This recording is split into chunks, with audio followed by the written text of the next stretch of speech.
Why does this feel like kind of lame, but like kind of cool at the same time? Welcome to my podcast. I don't know if I gotta like hold it up here like a pop star would, or if I hold it like down here and to like be dramatic with it. But hello guys, Christmas time is over, but I still have one fateful gift to give to somebody, so they're gonna get lucky, and I have flowers. They're dying a little bit, but you know. Today, I'm going to film this video for you, and I have notes. So today, I am doing a how to craft your own style video, because I have been in the market of crafting my own style for a long time now. I would say I'm kind of just figuring it out, so I thought that maybe we could figure it out together, and I could give you some of my best tips that I found recently on how to craft my style. Let's get started into the video. If you see me reading, it's because I'm looking at my laptop. A lot of these videos are scripted, so I don't get all ADHD on you guys. So the first step in crafting your own style is acknowledging what isn't working. So take a good look at your closet. I'm looking at my closet right now. It's behind you guys. It's on a clothing rack. Because if you're trying to change your personal style, it's for a reason, right? You realize you're getting dressed and you're not feeling like the joy in when you get ready and the joy in your outfit. You're not feeling great, really, which is like the worst. It's like, why am I gonna get dressed up if I'm just like not feeling great? When you get dressed, you should be able to project your best self. That's what getting dressed is all about, right? Like, you look good, you feel good, and I rep that every day. Let's start with an analysis of what's not working in your current closet. When you look in your closet, what items do you feel look best on you that just spark joy whenever you put them on? And what clothes, no matter how you style them, no matter what you're pairing it with, they just really aren't doing it for you? Do the colors of those items not flatter you? Or do the colors of the items do flatter you? Does it complement your body type? Does it not complement your body type? Starting with an analysis of what is working and what isn't working is going to give you a good precedence to build off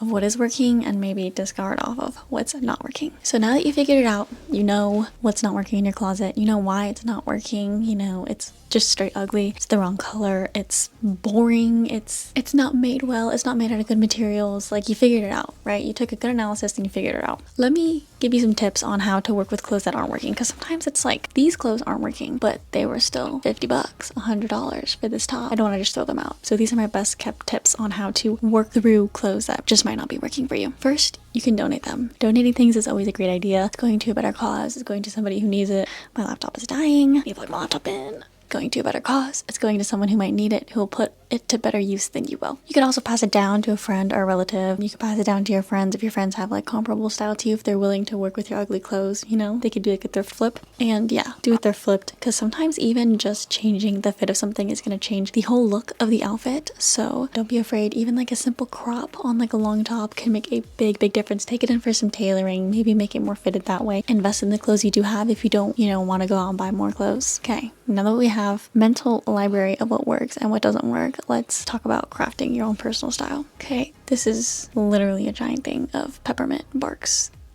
Yeah, this next section, be inspired by pieces, not looks. If I'm walking down the street and I'm looking at everyone's outfits, it's very likely I'm not gonna like your outfit. That is not because I'm a fashion girly, it's not because I'm stuck up, it's because I'm usually just gonna like one piece of your outfit and not the outfit as a whole. Because in order to craft a style for me specifically, at least, I take from pieces of people. I'll take, oh, I like that they were like a little edgy like in their shoes, and then I like how they were like really chic in their pants. Being kind of like particular in that way can make it so I'm not just like copying and pasting somebody else's style, you know, because that's the worst. There are very few times where I look at someone's outfit and I'm like, yes, slay. Being inspired by pieces of someone's outfit and not their entire look can help you identify what aspects of fashion you specifically like. If someone is wearing like an edgy boot perhaps, which I go for, a little biased, you could like the edge of that, like the edginess of the boot with like the chic of the outfit. I think like being inspired by details is like an easy way to make something your own and not just copying what you see like on Pinterest, on the streets, like from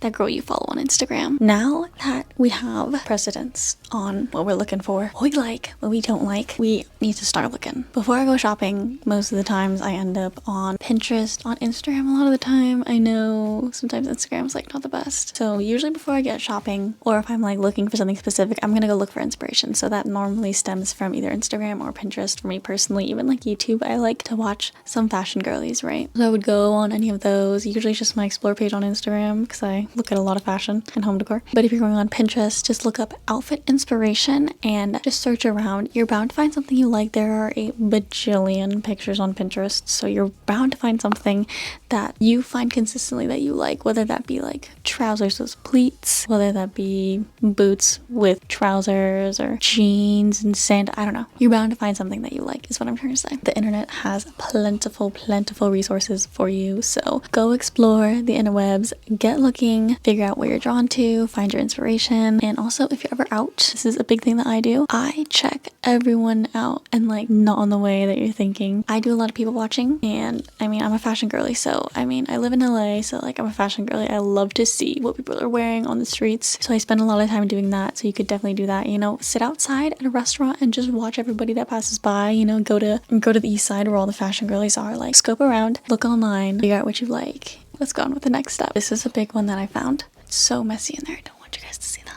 This is a big one that I found is really helpful when it comes to my personal style, is that I don't shop at specific stores. I mean, like I do like to shop at Princess Polly. I like to shop at Zara occasionally, but usually if I'm shopping, I'm on the hunt for a specific piece. And this is where you want to shop by item and not by store, because I have found that sometimes if you're shopping based on the store, let's say like Princess Polly, for example, Princess Polly is very much like one type of style. It's like girly, preppy, Y2K, very like Gen Z. Like it kind of follows like that general metric. And my style particularly doesn't only fall into just those categories. Sometimes I want to be like edgy, sometimes I want to be chic, sometimes I want to be like very modern. Like, so I find that I don't really just shop consistently at one place, because it doesn't give you the variety of style always that you're looking for, especially if you want to craft something that is uniquely to you.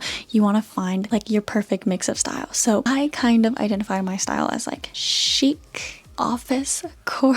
I'm a corporate girly at heart right now, currently in this stage of my life. Chic office core with like a little bit of edge, and I tend to gravitate more towards cool colors. That's kind of like my style, and it's like Princess Polly has like a lot of color. Like I don't really wear a lot of color. I don't wear a lot of warm colors particularly. I don't wear like an orange, pink. Like I don't really just like gravitate towards those colors. Zara kind of has more of like the chicness that I like, which is like a little bit fast fashion, which isn't the best. So usually I'm trying to find pieces from any store that I can. For example, the other day I was looking for, I have a pair of boots, right? They're like Chelsea boots, and they're real leather, but they're like a rounded toe, and I was looking for a pair of pointed toe heels, kind of like on the same, like kind of like a sock boot, like a little bit tighter on the leg. I was looking for that type of thing, and I was not finding it at the stores I normally shop at, because I always do like a rundown of the stores I shop at. For shoes, I look at like Nasty Gal, such fast fashion stores really give me better recommendations that are still like kind of cheap. I'll look at Zara, I'll look at Princess Polly, and if I'm not finding it there, I'll do a Google search. I'm trying to zip it up at the same time. I love just doing a Google search, because you never know what you're gonna find. I've bought a lot of clothes from literally Forever 21 because of my Google searches, and I found these boots. You can't tell me these aren't the most beautiful boots you've ever seen in your entire life. I wear them all the time. They have an entire padded sole, and they're from fucking Macy's. You just don't know what you're gonna find if you don't expand your horizons on your stores. So definitely look around, look everywhere. To Google search, that's my favorite. If I'm looking for white denim jacket, I'll just Google search it, and then I'll look through all the stores to see which one has the best one. So you never know what you can find. Go on Google. Okay, this one should be like a little bit obvious. Here are my notes. But try things on. So, you know, we look at the model, we look at the picture on the website. That doesn't mean it's gonna look like that on us. You know, we have different body types. You know, maybe we're shorter than the model, so it's gonna lay different on our body to begin with. Look at the size guide. Honestly, I look at the size guide a lot. Take out your tape measure. I do that a lot. I be measuring my body sometimes that I'm buying things that are like oversized, because you never know how it's gonna fit if you're buying it online. You have to try things on, because you never know how it's going to fit. If you're buying things online, which I honestly majorly do, because you could find way more options online than you could in store really, and it's like you don't spend as much time looking. You could spend days looking in stores, but you could, you know, search and filter through and find things a lot easier online. So that's why I like finding things online. But the best ones are the ones that have free returns. If they don't have free returns, you know, I have been guilty of paying the $7 shipping fee to ship back to the store, which is fine, because at least I get a good portion of my money back. Also, a little life hack: if you do have to ship something back to a store and they ship through USPS, package up your goods, right? Put the shipping label on, which they more than likely will just give to you, and they'll take it out of the refund that they're going to give you, right? And put it on your mailbox and then Google USPS pickup, and they will pick up a package for free. So you don't have to go to the store. You don't have to go to like find a drop-off box. This is my biggest life hack. I've been selling clothes on Depop, and I have pretty much never dropped off a package, and it's because of that. It's so handy. Definitely recommend. It's so much easier when you don't have to actually like do the grunt of the work and go drop it off, unless you have one of those like drop-off box really close to you. Definitely just have them pick them up. So it's great.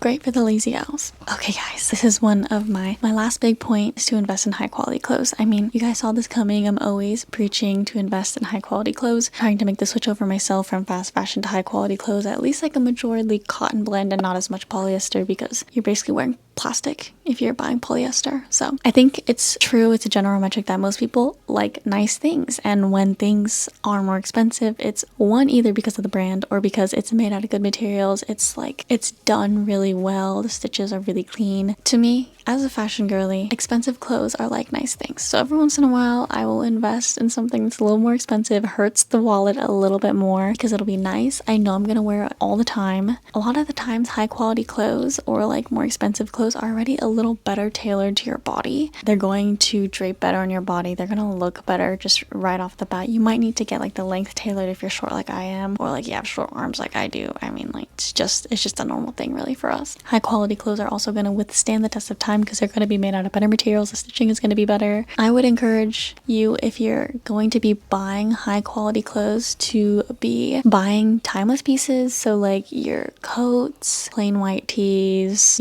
trousers that you'll have forever. The works, shoes, if you know your shoe style and will have it forever. Buy the things that you're less likely to follow trends by. So like shirts, I'm more likely to follow trends, so I will maybe take a more fast fashion-y route for shoes. But for trousers that I'll have forever, coats, like you want to invest in high quality things. You don't have to buy it year by year by year. And you end up saving more money because when you could reuse something for multiple years, you'll save more money doing so. Yeah, and who doesn't want to just have clothes for the rest of their lives? I know I want to pass down a lot of my nicer clothes to my kids. So that's the benefits. Okay guys, I hope that you enjoyed this video on how to craft your personal style. These are just my tips that I found.